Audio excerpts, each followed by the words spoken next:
School জীবনের মতো সুখের দিন হয়তো আর কিছুই হতে পারে না। আমি তো 10 বছর আগেই সেটা শেষ করে আসছি। আজকে যাচ্ছি ভাগ্নিকে স্কুল থেকে আনতে, সেই স্কুলে আছে তাকে আনতে যাচ্ছি।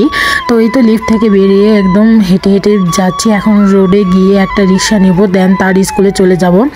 স্কুল জীবনটা কিন্তু অনেক সুন্দর ছিল, আর প্রত্যেকটা মানুষের জীবনে কিন্তু স্কুল জীবনের মতো মধুর সময় হয়তো বা আর কিছুই হতেও পারে না, আর হয়তো বা অন্য কিছু থাকতেও পারে না। তো আজকে আমি আমার ভাগ্নের স্কুল জীবনই দেখতে যাব। সেই নতুন স্কুলে ভর্তি হয়েছে, এই বছরই তার প্রথম স্কুল জীবন।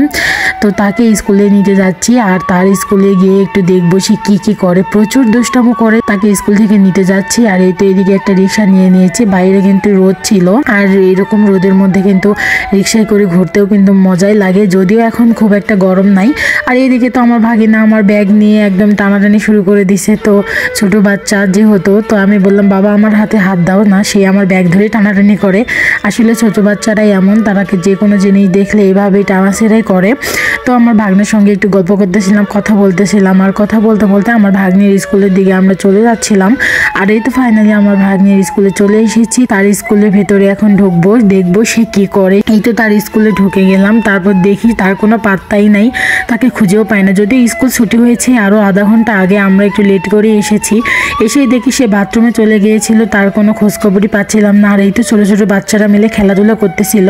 যেহেতু এটা প্রাইভেট স্কুল, তো সেখান থেকে সবার গার্জেনরা সেই বাচ্চাকে নিয়ে যায়। তো এখনও এদের গার্জেন আসেনি, তাই কাউকে নিয়ে যায়নি। তো আমার ভাগ্নি তো এই সুযোগে মহা ব্যস্ত খেলাধুলা করতে।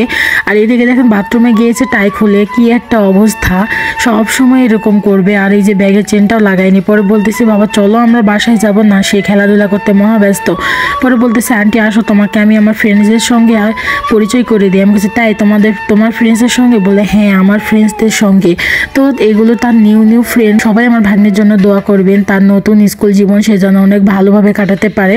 আর এই তো তার ফ্রেন্ডসের সঙ্গে আমার পরিচয় করিয়ে দিয়ে এখন আমরা বাসায় চলে যাচ্ছি। সে ফ্রেন্ডসকে হাই দিয়ে বাই বাই বলে দিল। আর এই তো এদিকে আমরা যাচ্ছি, এখন আমরা বাসায় চলে যাব। সে কিন্তু একদমই আসতে চাচ্ছিল না, আমি তাকে জোর করে নিয়ে আসতেছিলাম। সে বলতেছিল যে আমি আর একটু খেলা করব। তো আমরা বললাম যে না বাবা চলো বাসায় যে আমরা খেলা করবো, এখন না খেলা করো না, অনেক লেট হয়ে গেছে। দেখেই বুঝতে পারছেন রিক্সায় উঠছে তারপরেও। আর এইদিকে আমার বাবাটা আমার দিকে হাত দিচ্ছে, আমার বাবাটাকে একটু আদর করে দিলাম। আর এইদিকে দেখেন রিক্সায় উঠছে, তারপরে ফ্রেন্ডসকে হাই ওর দিতেই হবে, এমন একটা ব্যাপার।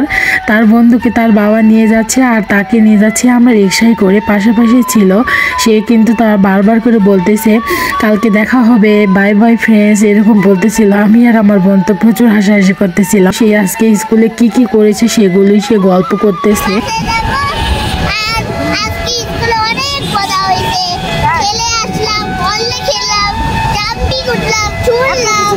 তার গল্পগুলো শুনলে তো আপনারা অনেক বেশি মজা পাবেন।